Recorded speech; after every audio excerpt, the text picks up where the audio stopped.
네, 안녕하세요. 이번 시간에 제 이야기의 주제는 인간 중심주의 비판에 대하여입니다.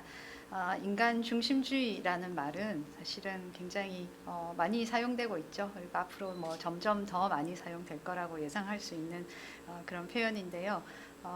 특히 이제 우리가 현재 직면하고 있는 그러니까 여러 중요한 문제들, 위기들에 대해서 어떤 그 원인을 지목하려고 할 때, 원인을 설명하려고 할 때 특히 많이 거론되는 표현이다 이렇게 생각할 수 있겠습니다. 그런데 오늘 제 이야기에서는 인간 중심주의가 어떤 것이고 또 어떤 문제점이 있고 또 어떤 결과를 낳았는가 하는 점에 대해서는 이 많은 사람들이 이미 이제 여러 각도에서 이야기를 한 바가 있기 때문에 사실 그 부분을 중심으로 이야기를 하기보다는 인간 중심주의 비판, 제목에도 나와 있지만 인간 중심주의를 비판하는 일이 어떤 의의가 있고 또 어떤 방식으로 이제 진행되어 왔는가 하는 점을 살펴보고요. 또 그런 비판이 갖는 한계는 없는가 이런 것에 대해서도 조금 이야기를 해보려고 합니다. 네. 제가 이제 이토록 문제적인 인간이라는 소제목을 달아봤는데요.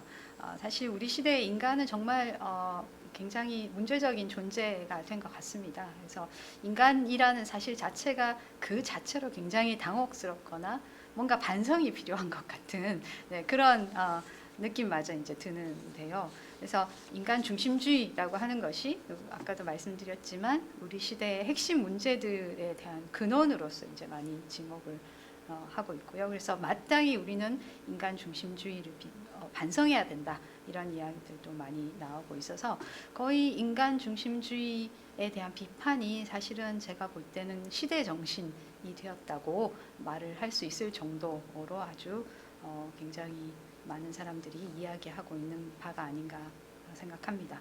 그래서 이 모든 심각한 문제라고 제가 정리를 했는데 사실 여기에는 이제 많은 우리 현 시대에 뭔가 우리가 직면하고 있는 여러 가지 중요한 위기들 그 중에서 이제 기후 위기도 아주 큰 부분을 차지하고 있는데요. 그런 모든 심각한 문제들을 다 이제 포괄해서 그 원인을 이제 규명하려고 할 때 이제 인간 중심주의도 많이 거론이 되고 또 이제 더 나아가서 이렇게 중심을 자처하면서 여러 문제들을 야기한 인간이란 누구인가 뭐 이런 어떤 존재인가 하는 물음을 제기하게 된 것 같아요. 보통 이제 우리가 무슨 소설이나 뭐 영화 같은 데서 보면 굉장히 많은 파국을 자초한 그런 어떤 악당 캐릭터가 마지막에 가서 뭔가가 이제 대재앙이 일어나고 난 다음에 내가 도대체 무슨 짓을 했던가 뭐 이렇게 자문하는 그런 장면들이 가끔씩 나오는데 그런 것과 유사하게 이렇게 많은 심각한 문제들을 이야기한 그 인간이라는 존재가 이 파국 앞에서 파국 직전이라고 또 할 수 있는 어떤 그런 시점에서 이렇게 많은 문제를 야기한 나라는 존재는 과연 어떤 존재인가 이런 질문을 마침내 하게 됐다 이렇게도 생각할 수 있을 것 같아요. 그래서 그것에 대해서 사실 답변이 어떻게 보면 자기 혐오에 가까운 답변. 그래서 인간이라고 하는 것이 얼마나 문제적인 존재인가 하는 것을 인식하게 되면서 뭔가 자기 혐오에 가까운 감정을 실어서 어떤 답변을 내리게 되는 것이 이제 인간 중심주의라고 하는 것에 다 함축되어 있다 이렇게 생각할 수 있겠고요. 그러면서 이제 이 포스트 휴먼이라고 하는 것이 이제 여러 가지 갈래가 있는 입장이고 이 표현을 통해서 우리가 여러 흐름들을 이야기할 수 있겠지만 그냥 탈인간이라고 하는 그냥 그런 어떤 뭐랄까 직접적인 그런 번역으로 이 단어를 취하게 된다면 그런 의미에서 포스트 휴먼이 우리가 가야 되는 길이고 우리가 지금 사태들을 바라보는 관점도 그런 것이다. 이렇게 이제 설정이 되는 거죠. 그래서 뭔가 인간을 벗어나는 것, 탈인간으로서의 포스트 휴먼이 뭔가 하나의 지향점으로 설정이 되는 추세라고 할 수가 있겠고요. 그에 따라서 굉장히 다양한 방식으로 탈인간을 추구하는 어떤 활동이라든가 실천이 나오게 되고 그래서 어떻게 보면은 굉장히 요즘의 인간은 적극적으로 인간 되지 않기를 지향하고 있구나 하는 느낌이 들 정도라고 할 수가 있겠습니다. 그래서 그런 정도로 뭔가 인간임을 약간 반성하고 반성을 넘어 어떤 혐오하는 그런 느낌까지 주는 그런 태도로 대하고 인간 되지 않기에 굉장히 열중하는 그런 모습이 나타나는 것이 오늘날의 상황이 아닌가 그렇게 생각할 수 있겠습니다. 자, 그런데 이렇게 우리가 인간 중심주의라고 하는 것을 어떤 거의 만악의 근원인 것처럼 생각하게 되고 그래서 인간이라는 존재에 대해서 다시 정의를 하면서 뭔가 그 존재가 예전에 우리가 설정했던 그런 중심적인 위치가 아니고 어떻게 보면 상당히 문제적인 그런 존재라는 생각에 이르게 된 것이 뭔가 인간이 그동안에 역사를 통해서 자연스럽게 성숙함에 따라 그냥 도달하게 된 어떤 결론인가 아니면 인간이 그 사이의 역사와 문명의 성숙에 따른 지혜의 성숙을 이루어서 그에 따라 또 도달하게 된 결론인가 이렇게 이제 생각을 해본다면 그건 아니지 않나 반드시 그렇다고 말할 수는 없지 않나 하는 생각에 이르게 됩니다. 우리가 이렇게 지금 인간을 문제 삼는 것은 사실은 굉장히 어떤 그 인간의 인식 내부의 사건이라기보다는 인식 바깥에 있는 외부적인 어떤 요인들이 인간으로 하여금 그런 생각을 하지 않을 수 없게 강요한 측면이 있다고 생각하게 되는데요. 그것은 뭐냐면은 지금까지 인간 문명이 지속될 수 없겠구나 하는 것을 나타내주는 그런 엄청난 위기와 재난을 우리가 경험을 했고 또 더 나아가서는 그런 재난과 위기가 앞으로는 세상의 종말급으로 닥칠 것이다 하는 예감이 아주 강하게 들기 때문에 그래서 인간은 어쩔 수 없이 이런 일이 왜 생겼을까를 생각하게 되고 그런 일을 자초한 인간이란 어떤 존재인가 이렇게 생각하기에 이르렀다고 봐야 될 것 같아요. 그래서 굉장히 외부에서 어떤 그런 생각을 하지 않을 수 없게 강요함에 따라서 이런 어떤 사고에 이르렀다고 봐야 될 것 같고요. 그래서 위기와 재난의 경험은 당연히 이제 팬데믹이라는 재난, 위기 이런 걸 생각할 수 있겠고 앞으로 이제 세상의 종말급으로 닥칠 것 같은 위기라고 한다면 대표적으로 이제 기후 위기 같은 걸 생각해 볼 수 있을 거라고 봅니다. 그래서 그야말로 인간이 살아갈 땅 자체가 없어지는 것, 문명 자체가 붕괴하는 것.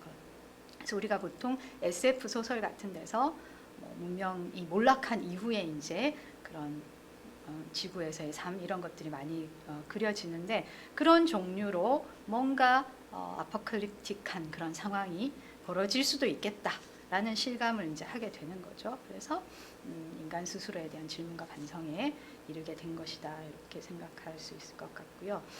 그래서 이제 인간이란 무엇인가를 질문하고 인간이 그동안에 얼마나 많은 문제를 스스로 야기했는가 이런 생각을 하게 되는 것과 함께 당연히 이제 비인간에 대한 관심이 부상하는 것은 아주 자연스럽고 당연한 논리라고 할 수 있을 것 같아요.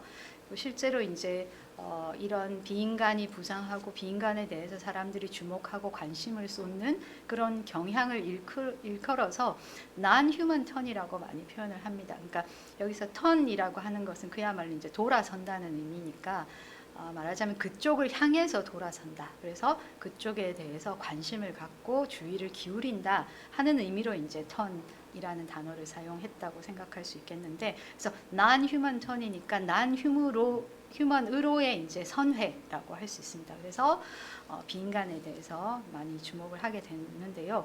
그런데 이것도 역시 이제 그냥 인간이 생각을 거듭하다가 보니까 자연스럽게 논리적으로 여기에 도달하게 된 것이 아니고 역시 이제 어떤 배경이 되는 현실적인 변화가 있었다고 해야 될 것 같아요. 그래서 제가 인용을 했지만 여기 기후위기, 가뭄, 기근, 그다음에 생명공학, 지적재산권, 프라이버시, 학살, 테러리즘, 전쟁 이르기까지 21세기 우리가 직면한 거의 모든 중요한 문제가 사실은 비인간과의 어떤 인게이지먼트를 수반한다는 것, 관계 맺음을 수반한다라고 할 수 있기 때문에 당연히 그래서 우리가 직면하게 되는 관계 맺게 되는 비인간에 대해서 관심을 쏟을 수밖에 없게 된 거죠. 그래서 탈인간의 지향과 더불어 비인간이 부상했다 이렇게 얘기를 할 수 있겠고요.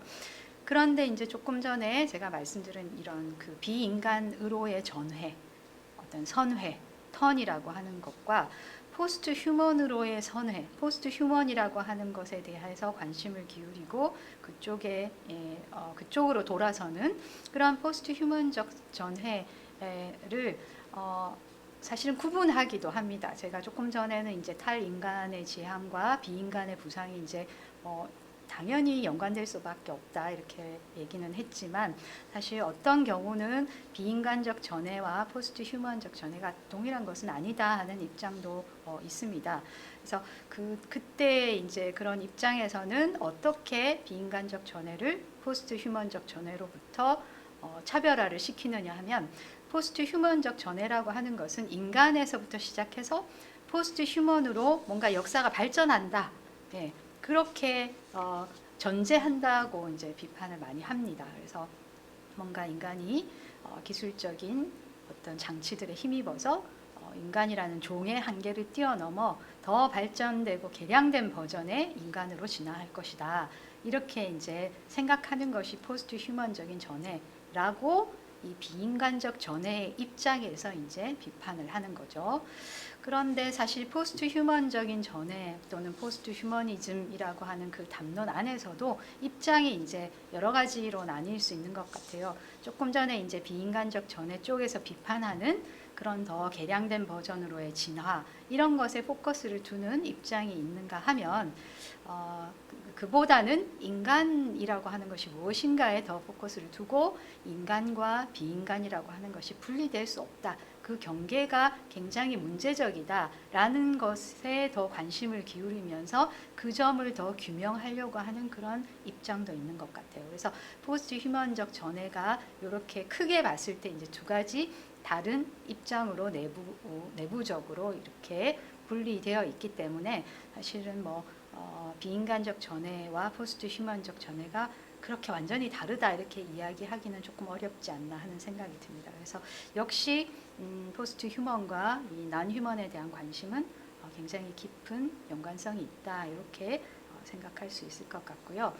자, 그러면은 이제 우리가 비인간에 대한 관심이 부상했다라고 얘기를 했는데 그러면 인류세 앤스로포신이라고 하죠. 인류세의 경우는 그거는 이제 뭔가 탈인간이라든가 비인간에 대한 관심이라든가 이런 거하고는 조금 다른 추세를 보여주는 그런 논점이 아닌가 이렇게 생각할 수 있겠습니다. 왜냐하면은 인류세라고 하는 것은 기후 환경에 대한 인간의 지배적 영향력을 가리키는 새로운 패러다임이죠. 그래서 인간이 이제 지구 지층에 굉장히 막대한 영향을 미쳤기 때문에 그 인간이 남긴 영향력이 거의 지질 학적인 그런 뭔가 결과를 남겼다. 그래서 뭔가 새로운 지질학적인 시대로 명명할 수밖에 없을 정도의 그런 뚜렷하고 뭔가 강력한 발자국을 인간이 지구에 남겼다. 이렇게 이제 생각을 하는 것이 이제 인류세라는 개념이잖아요. 그래서 그런 걸 보면은 인류세라는 이런 관점, 이런 패러다임은 뭔가 인간의 영향력을 굉장히 높이 평가하고 이거는 다시 인간 중심주의를 말하는 것이 아닐까 이렇게 생각할 수도 있을 것 같아요. 그래서 인간의 뭔가 지배적 영향력을 강조하는 그런 조금 다른 추세가 아닌가 이렇게 생각할 수도 있겠지만 하지만 이 패러다임에서 인간은 뭔가 인간으로서 굉장히 영향력을 많이 끼치고 뭔가 다른 만물을 지배하고 뭔가 통제한다 이런 의미로 그런 어떤 그 캐릭터로 등장하지는 않습니다. 이 패러다임에서 인간은 어떻게 보면은 지질학적이고 물질적인 힘이라는 거죠. 그런 점에서 이 인류세라고 하는 이 새로운 패러다임도 사실은 비인간적 전해의 일부라고 말을 할 수 있다는 거죠. 그래서 이것 역시 일종의 이제 탈인간, 그러니까 그 이전까지 생각했던 그런 개별자의 그러니까 개별자로서의 인간 주체를 말한다기보다는 어쨌든 어떤 물리적이고 물질적인 힘으로서의 인간을 말하기 때문에 이것도 역시 비인간적 전해 내지는 포스트 휴먼적 전해의 일부라고 우리가 생각을 할 수 있을 것 같다는 거죠. 그래서 여기서 이제 발자국이라고 제가 얘기를 한 이유는 물론 이게 이제 우리 탄소 발자국 이런 얘기 많이 하는데요. 그래서 이 발자국이라는 이 일종의 은유 메타포는 사실은 기후 환경에 지구 환경, 지구 시스템에 인간이 남긴 영향력을 가리키는 그런 은유로 많이 사용이 되고 있죠. 그래서 이제 발자국이라고 저도 표현을 해봤습니다. 네, 그래서 이제 이런 그 비인간적 전해, 그다음 포스트 휴먼적 전해, 그러니까 이런 것들에 이제 등장했다는 얘기를 조금 전에 정리를 간단히 했는데요. 사실 여기서 이제 핵심이 되는 것이 인간 중심주의에 대한 비판이라고 생각할 수 있겠습니다. 그러니까 인간이 뭔가 만물에 또는 우주에 아니면은 적어도 이제 지구의 상의 모든 생물체의 어떤 중심을 차지한다라고 설정을 하고 그렇게 되면 이제 당연히 이제 위계가 생길 수밖에 없는데 그렇게 중심적 위치라고 착각을 하고 그래서 그에 따라 어떤 위계를 설정하고 그럼에 따라서 어떤 행동을 하고 그래서 여러 가지 문제들이 발생하게 됐다라는 게 이제 인간 중심주의 비판의 핵심이기 때문에 이런 인간의 위치나 위계에 대한 비판은 인간 중심주의 비판에서 굉장히 핵심적인 부분을 차지하고 있다라고 말할 수 있겠습니다. 그래서 그런 게 이제 크게 한 부분을 차지하고요. 그 다음에 또 하나 이제 인간 중심주의 비판에서 중요한 부분을 차지하는 것이 인간에 대한 정의를 이제 바꾸는 문제라고 할 수 있습니다. 그래서 지금까지 인간을 어떤 경계, 인간의 경계가 이런 것이다라고 설정해 왔던 것을 좀 해체를 하고 새롭게 인간이란 무엇이고 어떻게 정의돼야 되고 어디까지가 인간인가 하는 것을 다시 한번 살펴보고 뭔가 재설정하려고 하는 그런 움직임도 인간 중심주의 비판에서 아주 중요한 부분을 차지하고 있습니다. 그런데 여기서 지금 위계를 비판한다거나 경계를 해체하는 이 인간 중심주의 비판의 주요한 이 활동에서 사실은 그것이 이제 그 실제로 발현될 때는 어디를 중심으로 해서 이런 비판과 해체가 발현이 되느냐를 생각해 보면 사실은 뭐 예전식으로 인간이 이 신과 가까우냐, 뭐 인간이 어떤 초월적인 존재와 어떤 관계에 있는가, 뭐 이런 식의 질문 하고는 굉장히 이제 달라지는 거죠. 그래서 예전에는 인간이 뭔가 신과 뭐 그 인간 이하의 동물이랄까 뭐 이런 존재와 중간자적인 입장에 있다 뭐 이런 식의 얘기도 하면서 인간에게 있는 신의 형상 이런 것들을 이제 많이 이야기도 했잖아요. 어떤 초월적인 형상. 네, 그런데 지금 인간 중심주의 비판이 뭔가 주의해서 보려고 하는 어떤 경계는 사실 주로 인간과 인간 이하라고 여겨졌던 존재 사이의 경계입니다. 그래서 옛날처럼 인간이 신적이냐 아니냐 이런 문제가 아니라 인간이 인간 이하의 존재들과 어떻게 구분되느냐, 정말 구분되는 게 맞느냐, 네, 어떤 근거를 가지고 우리가 인간을 인간 이하와 구분을 하느냐, 뭐 이런 문제를 다시 한번 제기를 하면서 사실은 그 지점에서 경계를 특별히 해체하려고 하는 움직임이 인간 중심주의 비판의 핵심적인 일부라고 할 수 있습니다. 그래서 그런 것들을 조금 구체적으로 살펴본다면 첫 번째 이제 경계가 문제가 되는 지점은 인간과 동물의 경계입니다. 이 동물은 당연히 이제 인간보다 아래 존재다. 그러니까 위계를 설정해서 그 아래라고 이제 보통 이야기를 많이 하죠. 그래서 그 인간 이하의 존재 중에 아주 대표적인 것이 동물이라고 할 수 있습니다.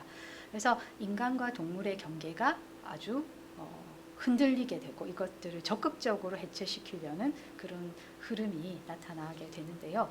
그거는 어떤 방식으로 이제 수행이 되느냐 하면은 일단 여러 이제 동물 연구들 쪽에서 동물학이라고도 얘기하고 동물 연구라고도 얘기하는데 그런 동물 연구들에서 사실은 지금까지는 인간만이 갖고 있는 고유의 자질이다라고 분류되어 온 것들이 사실은 동물에게서도 얼마든지 관찰 가능하다라는 점을 속속 이렇게 밝혀내고 있습니다. 그래서 가령 이제 영혼이 있다 없다 뭐 이런 문제, 이성을 갖느냐, 뭐 이성을 가지면 인간이고 동물은 이성이 없다, 뭐 이렇게 구분했던 것, 아니면 도구 제작 능력이 있는지, 아니면 이타주의가 있는지, 언어가 있는지, 아니면 고통을 느끼는 능력이 있는지, 이런 걸 가지고 전통적으로 이제 인간과 동물을 구분해 왔는데, 이런 비판적 동물 연구 같은 데서는 다 동물을 관찰해 보면 이러이러한 자질들이 사실 동물에게도 다 나타난다는 것을 속속 밝혀낸 거죠.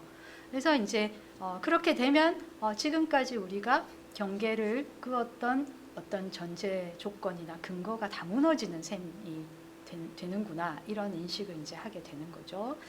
그래서 이제 조르조 아간벤 같은 사람은 어떻게 얘기를 하느냐 하면은, 인간과 동물 사이의 경계가 이렇게 탁 확고하게 뭔가 근거를 가진 구분이 아니라, 인간은 스스로를 인간으로 인식함으로써만 인간이 되는 동물이라는 거죠. 그래서 원래부터 인간으로 태어나는, 동물과 차별화되는 인간으로 태어나는 것이 아니라, 이렇게 인식을 어떻게 하느냐에 따라서, 그러니까 인식은 사실은 인간이 하는 거잖아요. 그러니까 인간이 스스로를 어떻게 인식하느냐를 가지고서 동물과 구분이 되는 존재가 된다는 거죠. 그러니까 이 얘기는 다시 말해서 그 구분이 뭔가 어떤 확고한 근거가 있는 것이 아니라 인간의 인식에 달려 있다라는 얘기를 한 거죠. 그래서 그만큼 그냥 자의적인 구분이다, 이런 거를 강조해서 이렇게 표현을 하고 있습니다.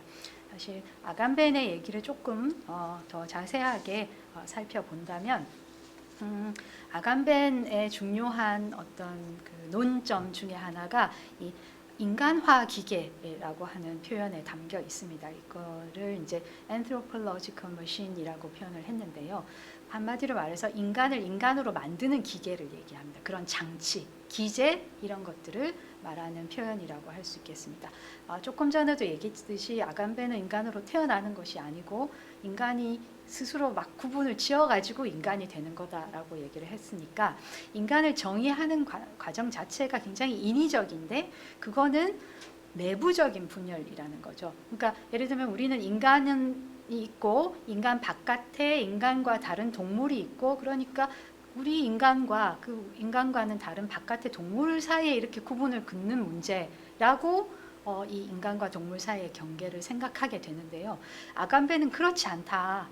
이 인간과 동물의 구분은 사실 인간 내부에 있는 분열이라는 거, 그렇게 이제 강조를 합니다. 그러니까 다시 말해서 인간 안에 있는 동물로서의 인간과 인간으로서의 인간 사이의 내재적인 구분이야말로 인간을 인간으로 만들어주는 장치라는 거죠. 그래서 인간이라고 하는 존재는 자기 안에 있는 동물을 제거를 해버리고, 그래서 인간으로 태어나는 게 아니라 인간으로 만들어지는, 인간화되는 그 구분 절차가 인간을 만들어낸다는 거죠. 그래서 이 구분 절차는 당연히 인간 스스로가 수행하는 것이고, 인간의 인식이 수행을 하는 것이죠. 근데 이 절차 자체는 끊임없이 업데이트되는 결정을 거친다라는 얘기를 했는데, 이 얘기는 뭐냐면은 한번 그어 놓으면 이게 그냥 끝까지 유효해서 언제까지나 확고한 경계나 확고한 구분이 되어주는 것이 아니라, 그때그때마다 이 경계가 끊임없이 계속 흔들리기 때문에 새롭게 계속 결정을 업데이트하면서 구분을 다시 해줘야 된다는 얘기죠. 앞에서 이제 동물 연구들이 인간과 동물 사이의 구분이 이타심이 있냐, 근데 이타심이 있네? 그러면 그 다음에는 뭐가 또 그러면 언어라고 할까? 언어도 있는 것 같네? 이런 식으로 이제 계속해서 뭔가 인간과 동물 사이의 구분이 자꾸 해체가 되니까, 그걸 새롭게 뭔가 새로운 자질을 인간 고유의 것이라고 막 제기를 하면서 뭔가 구분을 억지로 하려고 했던 그런 과정을 생각해 보면, 여기서 아간벤이 이야기하는 끊임없이 업데이트되는 결정이 무엇인가 하는 것을 잘 알 수 있을 것 같아요.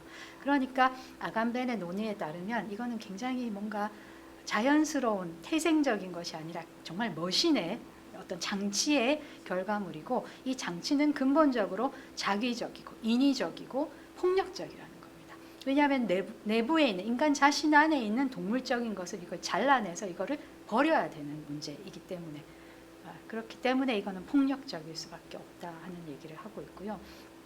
그래서 아간벤에 따르면 인간성과 동물성, 그러니까 인간 안에 있는 인간성과 동물성의 구분, 그 다음에 이 동물성을 그냥 배제시키고 끊어내는 것, 이런 것이 사실은 그냥 인간화 기계의 그 장치이기도 하지만 더 나아가서 이게 왜 중요하냐, 왜 우리가 인간과 동물의 경계 해체를 우리가 주목하고 이걸 잘 살펴야 되느냐 하면은 이 구분 자체가 모든 정치적 갈등의 근원이기 때문에 우리는 이것에 주의를 기울여야 된다고 아감베는 주장을 합니다.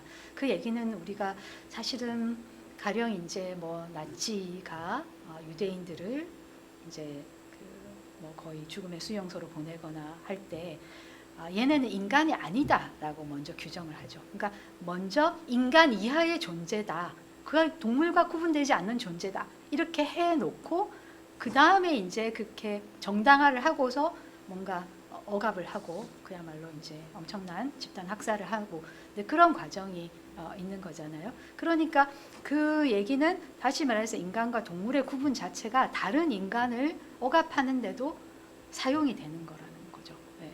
그렇기 때문에 사실은 모든 정치적 갈등을 잘 들여다보면 인간과 동물의 구분이 거기서도 작용을 하고 있다 이렇게 얘기를 하고 있고요. 특히 이제 그 홀로코스트 유대인 집단 학살의 경우는 사실 많은 사람들이 지적을 합니다. 그 집단 학살이라고 하는 이 어떤 그 전반적인 과정 자체가 가령 이제 그 가축을 학살하는 과정하고 도살의 과정, 그러니까 뭐 시카고에 있는 그 도축장의 구조를 그대로 가져왔다. 뭐 이런 식으로도 많이 얘기를 하거든요. 근데 그것만 보더라도 인간이 다른 인간에 대한 억압이 사실은 인간이 동물에 대해서 하는 억압하고 얼마나 긴밀하게 연결돼 있는가, 그 폭력 두 가지가 얼마나 긴밀하게 연결돼 있는지 이런 것들을 잘 알 수 있는 것 같아요. 그래서 인간과 동물의 구분이라고 하는 것이 이렇게 폭력적인 절차고 굉장히 인위적인 절차고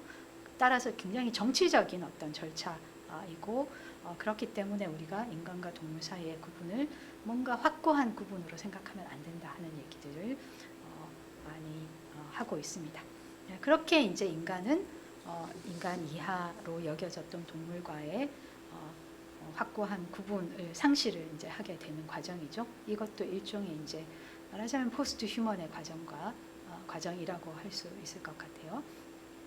그렇게 이제 인간과 동물의 구분이 이제 해체가 되고 나면 그 다음에 이제 이 구분을 폐지하는 과정은 사실 어떤 전염성이 있다고도 할 수 있을 것 같아요. 우리가 이제 구분을 짓는 일 자체가 사실 요것과 요것 A와 B 사이를 구분하면 사실 이 안에 A1과 A2가 있고 B 안에도 B1과 B2가 있고 이렇게 구분을 하는 과정 자체도 점점 더 분화해 가는 어떤 속성을 가진다고 할 수 있는데 구분을 해체하는 과정 역시 분화하는 속성을 가지고 있는 것 같아요. 그래서 인간과 동물 사이의 구분이 이렇게 해체가 되면 이 인간을 포함한 동물과 식물 사이의 경계도 어떻게 보면은 그 구분의 여파, 그 해체의 여파로 계속해서 경계가 흐려지는 그런 어떤 수순에 들어가는 것 같아요. 그래서 동물과 식물의 경계도 이제 많이 해소가 되는데요. 사실은 이 식물이라고 하는 이 존재자는 아리스토텔레스가 아주 일찌감치 우리는 무생물에서 시작해서 고등동물로 이렇게 양 끝으로 하는 뭔가 지각 연속체가 쭉 있는데 식물은 무생물과 이 고등동물 사이의 어떤 중간자다 이렇게 이제 이야기를 한 바가 있습니다. 이 얘기는 다시 말해서 식물은 동물보다는 더 하위의 존재다 이렇게 규정을 한 셈이나 마찬가지인 거죠. 그래서 이제 보통 식물이라는 존재를 어떻게 특징 짓느냐 하면은 의식과 지각이 없는 굉장히 비활성의 존재라고 생각을 하게 되고 따라서 정태적이고 그다음에 수동적인 존재 이렇게 많이 정의를 해왔습니다. 그리고 동물은 그에 따라서 식물이 가진 이런 여러 가지 정태성, 수동성, 비활성이 없는 존재를 동물이라고 하자 이렇게 이제 구분을 했던 거죠. 그런데 이 역시도 이제 식물 연구의 최근 어떤 경향을 보면 식물 역시 의식적인 자기 지향성을 갖는다. 우리 이제 광합성 뭐 이런 것들 할 때 이제 사실은 해로 향하는 이런 지향도 사실은 쉽게 확인할 수 있잖아요. 그런 것과 유사하게 굉장히 의식적인 자기 지향이 있다는 거죠. 의도가 있다는 거죠. 그래서 그에 따라 의도를 갖고 다양한 활동을 또 수행하기도 한다. 그래서 행위성을 갖는다 하는 관측들이 잇따라서 또 제출이 됩니다. 그와 함께 이 식물이라고 하는 것이 인간의 문명과 역사에서 얼마나 중요한 역할을 했나, 얼마나 중요한 행위자였나, 이런 것들에 이제 주목을 하는 거죠. 이제 그렇게 된다면 그에 따라서 동물과 식물을 뭔가 엄밀하게 구분할 수 없구나 하는 인식에 도달하게 되고, 이 경계 역시 굉장히 흐려지고 해체되는 결론에 이르게 됩니다. 그래서 제가 이제 식물 얘기를 하는 더 구체적인 뭐랄까 사례의 일환으로 SF 소설을 하나 인용을 지금 했는데요. 이거는 우리나라도 지금 SF 소설들이 굉장히 각광을 많이 받고 있는데, 이 김초엽이라고 하는 이 작가의 지구 끝의 온실이라고 하는 SF 장편 소설을 조금 인용을 했습니다. 이 지구 끝의 온실이라고 하는 이 소설은 이것도 이제 굉장히 뭐 포스트 아포칼립스를 다룬 소설이라고 할 수 있는데요. 그래서 뭐 간단하게 요약을 한다면 인간이 이제 뭐 기후 위기를 해결하려고 어떤 기술적인 해결책을 내놓습니다. 근데 그 기술적인 해결책 자체가 더 큰 문제를 야기해서 뭔가 어떤 대기가 굉장히 오염이 되고 인간이 이제 숨을 쉴 수가 없기 때문에 인간은 이제 도움으로 둘러싸인 그 도시 좁은 곳에 이제 살면서 굉장히 힘든 시간을 보내는데, 사실 그 바깥에서 이제 이 모스바나라고 하는 이런 악화된 기후 환경에서도 굉장히 잘 자라는 식물 종이 등장을 해서, 그 식물 종이 어떻게 보면 이 기후의 대기에 뭔가 퍼진 그런 유해 요소, 유해 인자들을 흡수를 하고 해소를 시켜주는 그런 역할을 합니다. 그래서 이 모스바나라는 식물에 힘입어서 인간은 다시 문명을 되찾게 되는 거죠. 다시 돔 바깥으로 나올 수 있고 새롭게 재건을 할 수 있는 그런 힘을 갖게 회복하게 되는 것입니다. 그래서 이 모스바나의 역할이 이 소설에서 굉장히 중요한데요. 사실 인간들은 뭔가 갑자기 이제 대기가 정화가 됐다라고 생각을 하면서도 그게 모스바나가 해준 어떤 활동의 결과물이다 이렇게 생각을 못하다가 이제 그런 사실을 발견하게 되는 과정이 이제 이 소설의 서사라고 할 수 있겠는데요. 거기서 이제 한 구절을 인용해 보겠습니다. 인류는 그간 얼마나 인간 중심주의적인 역사를 써온 것일까요? 식물 인지 편향은 동물로서의 인간이 가진 오래된 습성입니다. 인지 편향이라고 하는 것은 다시 말해서 제대로 인식하지 못하는 거죠. 정태적이다, 수동적이다 이렇게 인식하는 것. 근데 우리는 동물을 과대평가하고 식물을 과소평가합니다. 정반대로 알고 있는 셈이지요. 인간을 비롯한 동물들은 식물이 없으면 살아갈 수 없지만 식물들은 동물이 없어도 얼마든지 종의 번영을 추구할 수 있으니까요. 모스바나, 제가 조금 전에 언급한 그 구원자 식물이죠.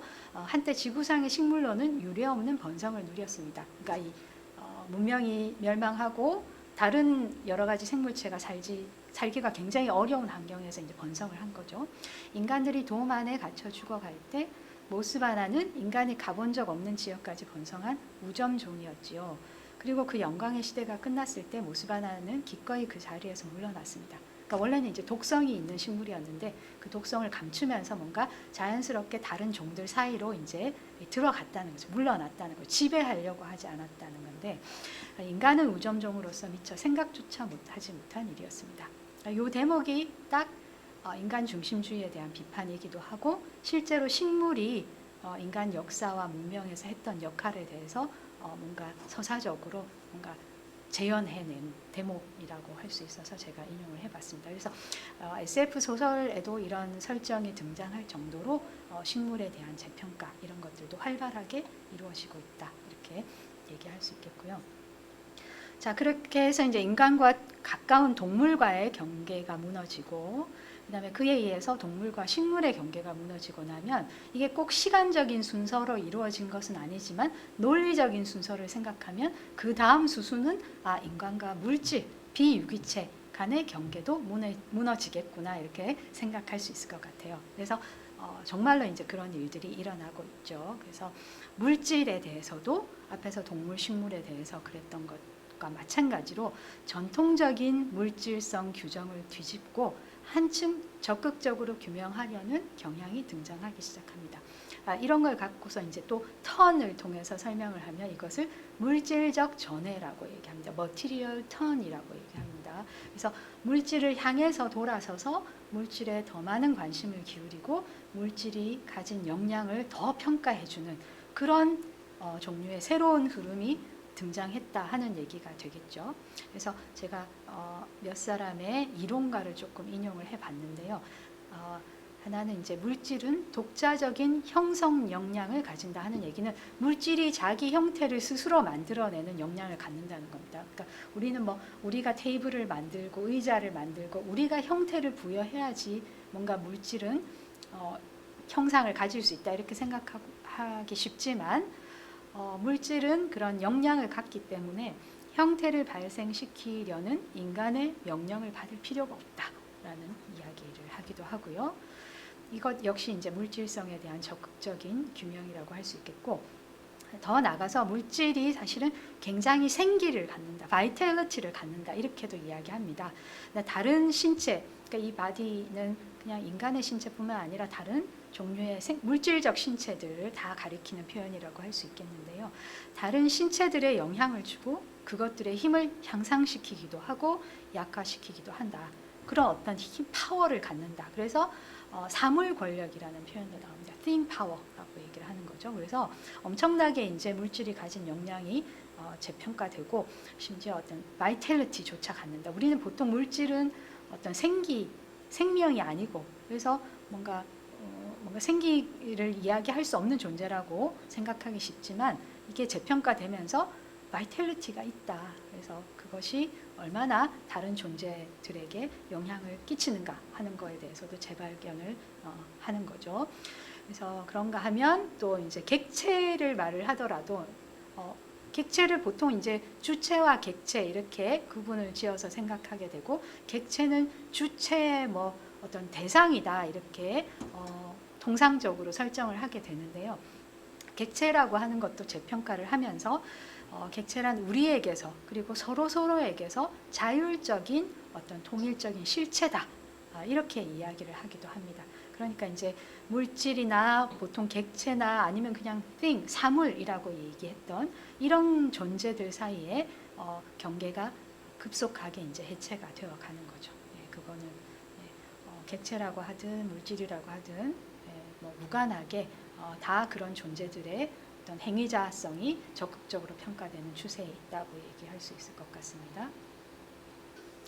네, 그래서 이제 인간과 물질을 가르는 경계가 이렇게 해체가 되는 그런 경향에서 도달한 결론 중에 하나가 사실은 평평한 존재론이라는 것입니다. 그래서 이 평평한 존재론이 의미하는 바가 뭐냐 하면 우리가 이 표현만 보고서도 이제 짐작을 할 수 있겠는데요. 그야말로 위기를 없애고 평평하게 만들었다 하는 함축이 들어가 있는 표현이죠. 그래서 이 존재론에 따르면 물질이나 객체나 사물이라고 하는 것은 그간에는 인간의 의식이라는 과목에 있었다는 거죠. 그러니까 이 얘기는 뭐냐면 우리가 통상적으로 언어적인 전해 이런 표현을 쓰기도 하는데요. 그러니까 이런 비인간로의 전해라든가 이런 전해 한참 이전에 사실은 우리가 객체나 물질에게 다가가는 방법은 우리의 인식을 통해서다, 언어를 통해서밖에 다가갈 수는 없다. 이렇게 이제 많이 이야기를 하는 거죠. 그래서 이 독자적인 실체로서 물질 객체라고 하는 것은 우리가 도달할 수 없고 인식할 수 없고 어떻게 보면 항상 우리의 의식을 거쳐서만 그만큼만 우리가 인식할 수 있다 이런 이제 이야기를 많이 해왔죠. 근데 그게 더 나가다 보면 인간의 인식 바깥에 실제로 물질이 존재하는가 여부도 우리는 알 수 없다. 존재 안 할 수도 있다 심지어 이런 이야기까지 이제 나왔는데요. 이런 그 물질적 전해들이 일어나면서 이 물질 객체 사물은 그런 인간의 인식이나 언어의 감옥에서 이제 벗어나서 자율적이고 적극적인 행위자로 이제 재발견되는 거죠. 그렇게 되면 사실은 우리가 통상적으로는 인간의 영역이라고 생각했던 그 정치 영역에서도 이런 사물이나 물질이 지분을 요구하게 되는 거죠.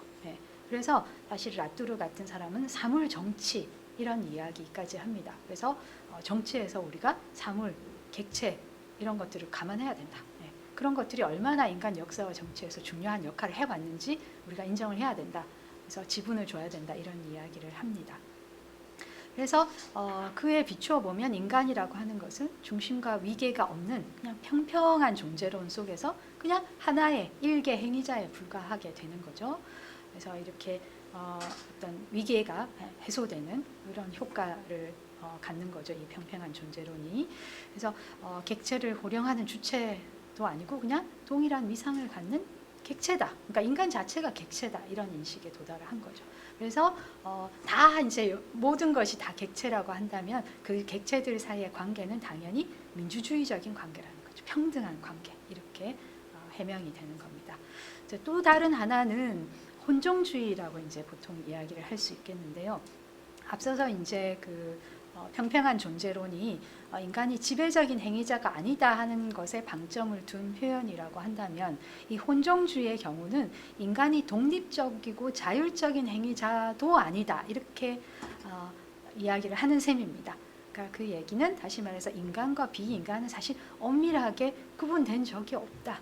사회적인 것 또는 문화적인 것과 자연적인 것이라고 하는 것은 역시 한 번도 분리된 적이 없다라고 주장을 하는 것이죠. 그래서 그러면 존재하는 거는 뭐냐? 그거는 순수한 사이나 관계나 아니면 네트워크나 아니면은 여러 가지 존재자가 공생적으로 같이 관계를 맺고 하나가 되어 있는 그 공생적 실제가 궁극적으로 존재하는 것이다. 이렇게 이야기를 하는 겁니다. 네, 이렇게 보면 이제 인간의 위치라고 하는 것은 위계로부터도 내려오고 그 다음에 다른 그러니까 수직적으로 보면 이 위계에서 내려온다고 얘기할 수 있고 수평적으로 본다면 다른 존재자들 간에 엄밀하게 구분도 안 되는 그러니까 개별적이고 독립적인 존재도 아닌 셈이 되는 거죠. 그래서 이 두 가지 경향을 이야기할 수 있을 것 같습니다. 자, 그렇게 되면 이제 많은 것을 인간은 이제 잃은 거죠. 그래서 인간 중심주의 비판에 따르면 중심이 당연히 아닌 거죠. 그뿐만이 아니라 세계를 형성하는 배타적인 역량도 포기하게 된 거죠. 그러니까 인간만이 세계를 형성한다. 이거는 이제 사실은 하이데거라는 철학자의 구분이기도 한데요. 하이데거가 한 말 중에 이제 유명한 것 중에 하나가 이제 물질은 세계를 갖지 않고 동물은 세계가 빈곤하고 인간은 세계를 형성한다. 이렇게 이제 구분을 한 바가 있습니다. 이게 아주 유명하게 많이 인용이 되는데요. 이제 그런 것들이 다 이제 무너지게 되는 셈이죠. 그래서 하이데거가 말한 세계를 형성하는, 그러니까 정말 적극적인 행위자, 주체적인 행위자로서의 역량을 배타적으로 갖는다라는 생각을 이제 버리게 된 거고, 어떤 특권적인 자질이 있는 것처럼 생각을 해왔던 것을 이제 자진반납하게 된 셈이죠. 그러면 인간에게 이제 뭐가 남는가? 인간에게 남는 것은 앞에 이제 평평한 존재론 또는 객체들의 민주주의라는 표현에서 알 수 있듯이 어떤 평등이 남게 되는 거죠. 그리고 이제 굉장히 경계가 흐려지고 윤곽이 사실상 뭉개진 어떤 인간의 아주 희미한 형상이 남는다 이렇게 이야기할 수 있겠습니다. 자, 그러면서 이제 그렇게 아주 희미한 존재가 된 인간에 대해서도 이제 재정의를 하게 되는 거죠. 이런 재정의 과정에서 아주 흥미로운 부분은 그게 이제 앞서서 동물과 인간의 경계가 무너졌을 때 이제 동물성을 굉장히 적극적으로 정의해 왔다라고 얘기했고, 식물과 동물의 경계가 무너질 때 그때 이제 식물성이라고 하는 것도 굉장히 적극적으로 이제 재해석이 된 거죠. 물질도 마찬가지고. 근데 이런 동물, 식물, 물질에 대한 재정의가 취하는 방향은 굉장히 포지티브하고 액티브하고 뭔가 어떤 행위자성이 강력하고 파워도 있고 이런 존재로 재해석이 되어 왔는데 비해서 인간에 대한 재정의가 취하는 방향은 완전히 정반대라고 할 수 있을 것 같아요. 그러니까 이제까지 물질적인 것이고 물질적인 것이나 비인간적인 것의 특징으로 설명되어 온 것들, 그런 것들을 이제 인간에게 적용하기 시작하는 거죠. 그래서 인간은 앞서 살폈듯이 독보적인 행위자가 아니고 그 다음에 독립적인 행위자도 아니다. 그렇게 정의가 되는 거죠.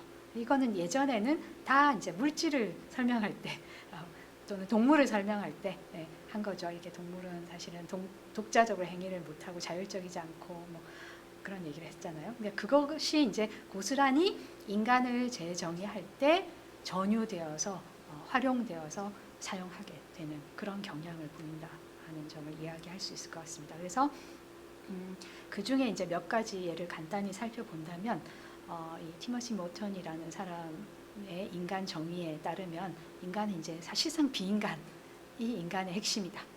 어떻게 보면 유령성이라고 하는 되게 희미한 존재죠. 유령이라고 하는 존재도. 근데 이런 것들을 가지고 인간의 고유한 속성을 설명하고자 하는 그런 시도를 합니다.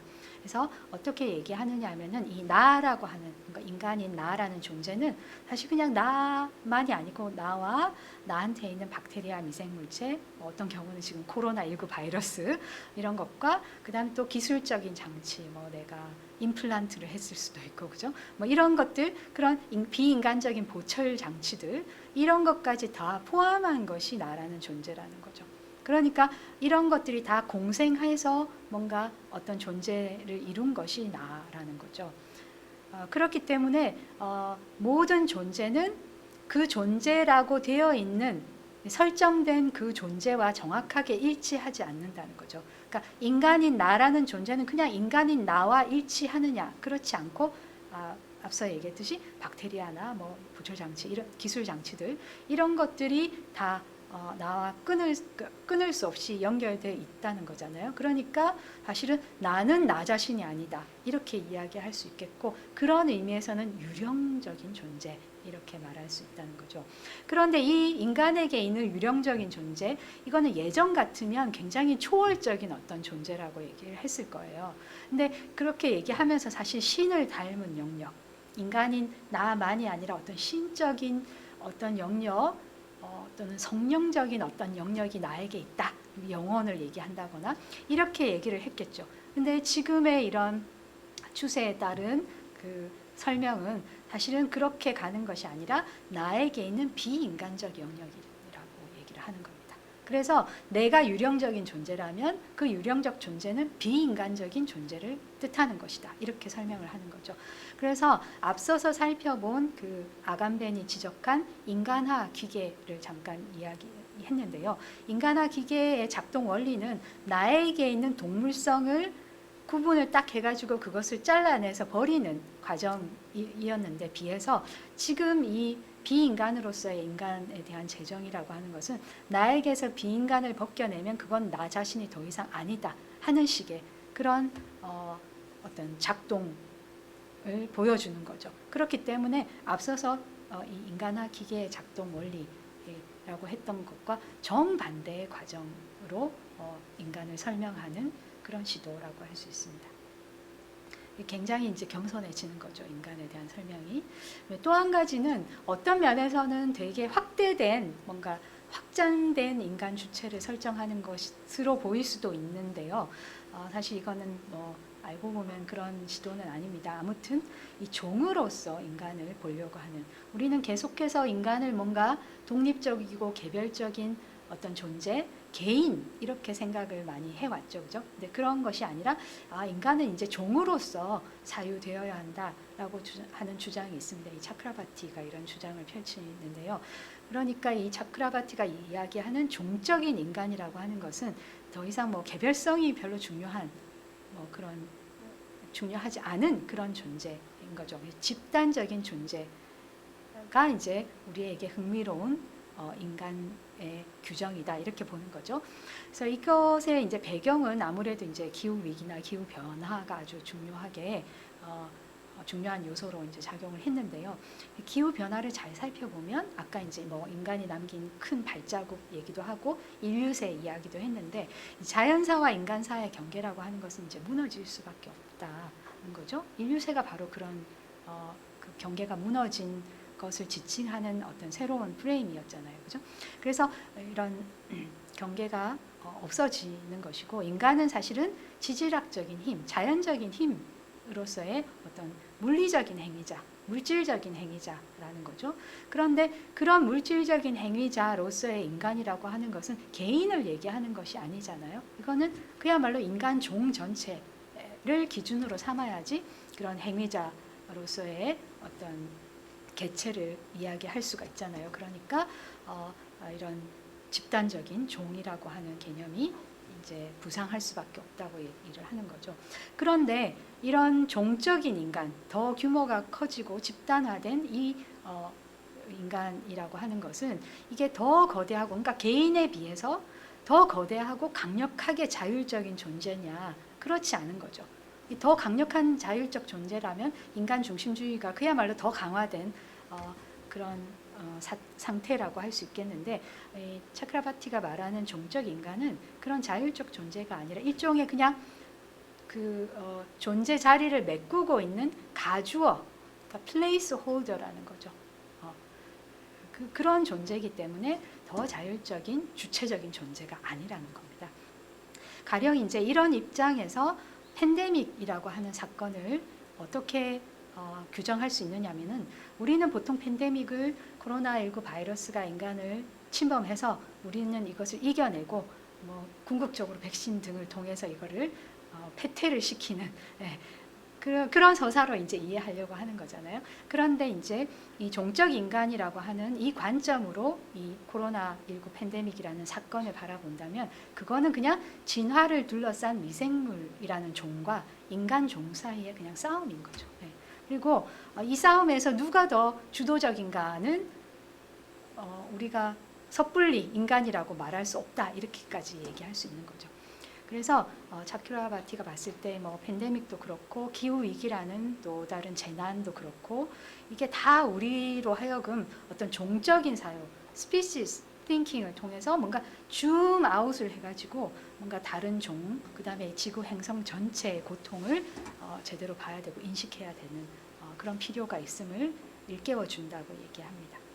그래서 인간은 다른 종들과의 구분도 사라지고, 그다음에 굉장히 집단화된 어떤 종, 하나의 종이죠. 우리가 흔히 동물 얘기할 때 뭐 어떤 종이 멸종하고 뭐 어떤 종이 어떻고 할 때 마치 그렇게 집단적으로 사유를 하는 것처럼 인간 역시 개별자가 아니라 종적인 인간이 이제 되어 버리는 거죠. 그래서 이 역시 인간 중심주의를 해체하는 시도라고 이야기할 수가 있겠습니다. 그래서 지금까지 이제 인간 중심주의 비판이 어떠한 과정으로 진행이 되어 왔는지, 또 어떠한 양상으로 전개되어 왔는지를 제가 조금 살펴봤고요. 그래서 인간 중심주의 비판을 진행시킨 끝에 도달한 인간 존재에 대한 새로운 규정이 어떠한가, 이런 것을 좀 살펴봤습니다. 근데 제가 이제 사실은 지금부터 조금 얘기하고 싶은 것은 이 인간 중심주의 비판이 갖는 어떤 한계랄까, 이런 것을 조금 짚어보고자 하는데요. 사실 이 인간 중심주의 비판이 갖는 의의에 대해서는 뭐 의심할 바 없이 우리가 인정을 할 수 있을 것 같아요.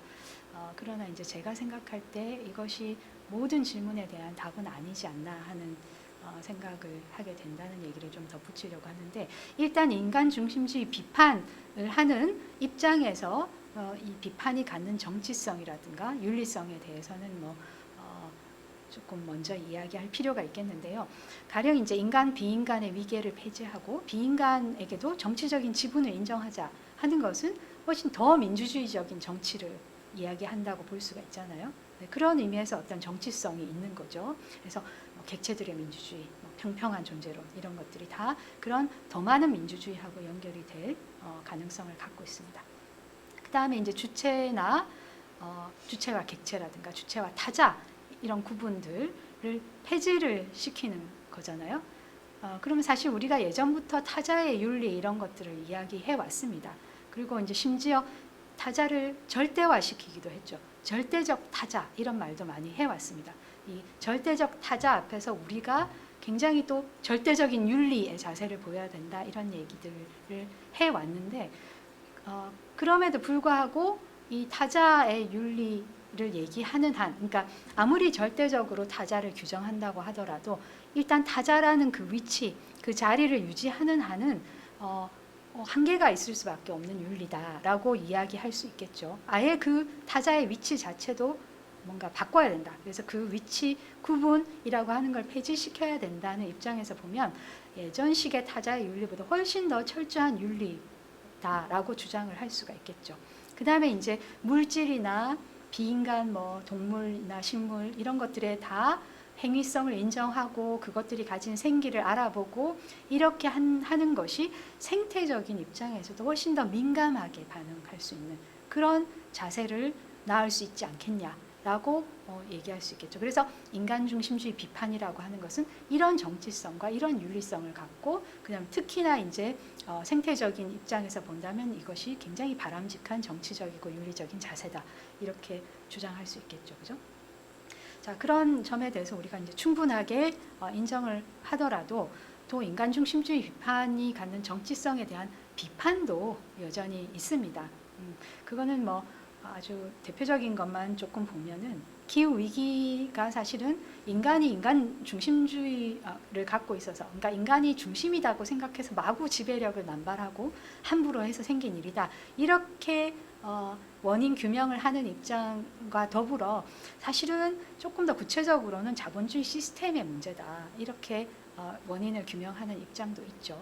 그렇게 본다면 자본주의 체제에 대한 대안적인 사유로 이 인간 중심주의 비판이라고 하는 것이 충분한가? 이런 반문이 있을 수 있죠. 그래서 그런 대안적인 경제 시스템을 만든다 하는 차원에서 본다면 이 인간 중심주의 비판은 별로 얘기해 주는 바가 없지 않나라는 지적도 있을 수 있습니다.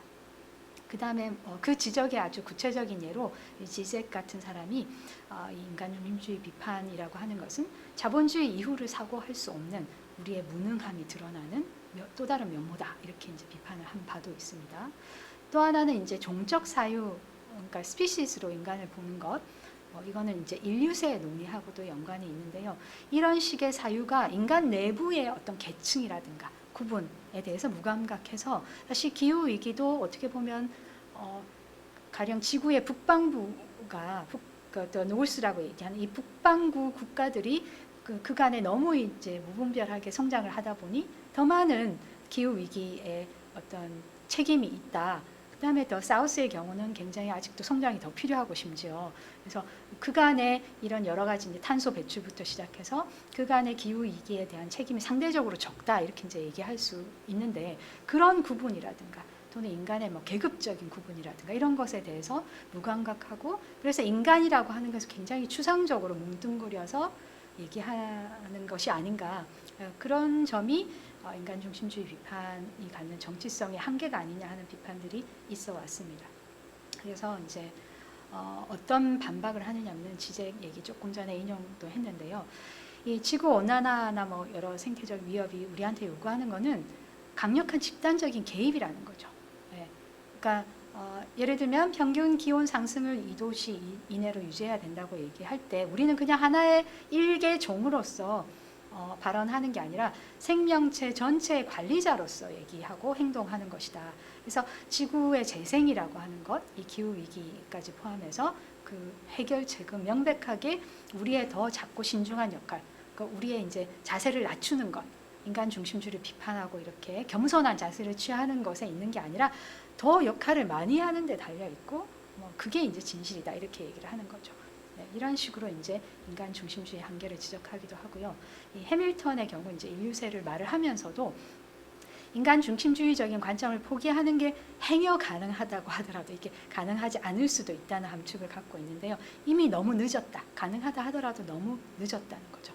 더 이상 물러날 수 없고 자연이 그냥 저절로 자연적인 상태로 돌아가기를 기대할 수도 없고 그래서 문제는 인간이 인간 중심주의적인 게 아니라 오히려 인간이 충분히 인간 중심주의적이지 않다는 것이다 라고 이야기하기도 합니다.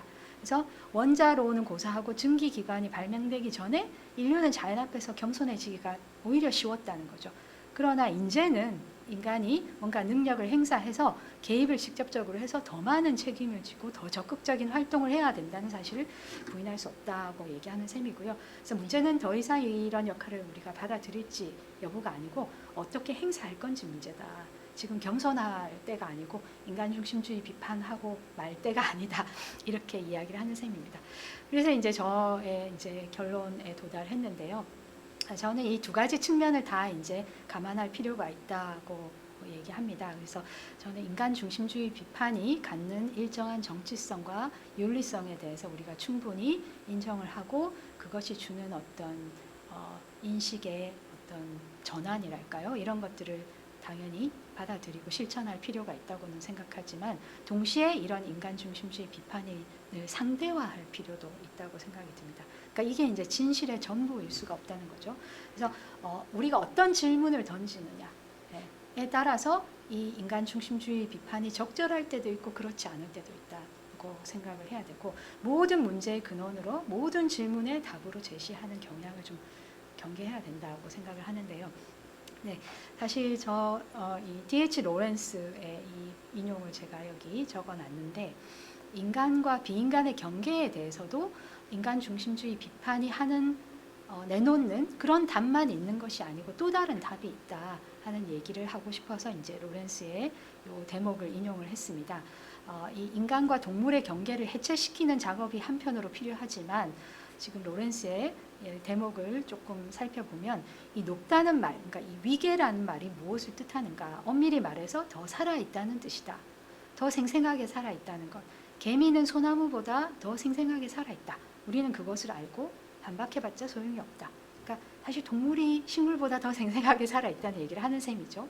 근데 그것들, 개미와 소나무, 이것이 두 개의 다른 방식으로 살아있으니까 그럼 비교하기가 불가능하고 통약 불가능하다라고 말하는 것도 아무 문제 없고 이것 또한 진실이라는 거예요. 하지만 하나의 진실이 다른 진실을 대체하지 않는다. 분명히 모순된 진실들도 서로를 대체하지 않는다. 논리는 삶이 요구하는 미묘한 구분을 해내기에는 너무 성기다. 이런 말을 했습니다. 저는 이것이 굉장히 중요한 어떤 통찰이라고 생각합니다. 그래서 인간과 물질, 인간과 동물 사이의 경계가 확고하지 않고 비인간이나 물질의 행위자성이 있음을 인정하는 것이 중요합니다. 그러나 그렇다고 해서 인간과 비인간 사이에 아무런 주목할 만한 차이가 없고 더 자율적이고 덜 자율적인 것, 더 강렬한 행위성과 덜 강렬한 행위성 사이의 차이가 중요하지 않다는 결론에 이를 필요는 없다고 생각합니다. 그러니까 더 생생하게 살아있고 덜 생생하게 살아있는 것 사이에 어떤 차별성이 분명히 존재하고, 어떤 경우에는 그 차별성이 심지어 매우 의미심장한 역할을 할 때가 있다는 거죠. 그래서 비인간의 사실은 자율성과 생기를 우리가 인정하자 하는 얘기를 비인간적 전해에서 많이 하는데, 그러기 위해서라도 인간 스스로가 더 생기 있는 삶을 지향할 필요가 있다는 생각이 듭니다. 그래서 지금까지 정리한 인간 중심주의 비판은 위기 상황이 왜 발생했는가, 어떤 원인, 그 다음에 사태가 실제로는 어떠한가, 실제로 동물과 식물과 비인간이 어떠한가를 이야기해 주는 데는 많은 도움이 된다고 생각이 듭니다. 우리의 어떤 인식을 향상시키는 데 큰 도움을 준다 이렇게 생각합니다. 그러나 어떤 이런 재난과 위기를 앞으로 어떻게 해결해 나갈 것인가, 어떻게 책임 있는 대안을 실천할 건가 하는 문제도 여전히 중요하고, 그럴 때는 어떤 비인간적, 그러니까 인간 중심주의 비판이라는 것만 가지고는 좀 불충분한 면이 있다고 생각을 해서, 사실은 이제야말로 어떤 인간적인 전회의 필요성도 있지 않겠나 하는 생각을 하는데, 이런 얘기를 하면서 이제 저의 오늘 이야기는 정리하고자 합니다. 네, 감사합니다.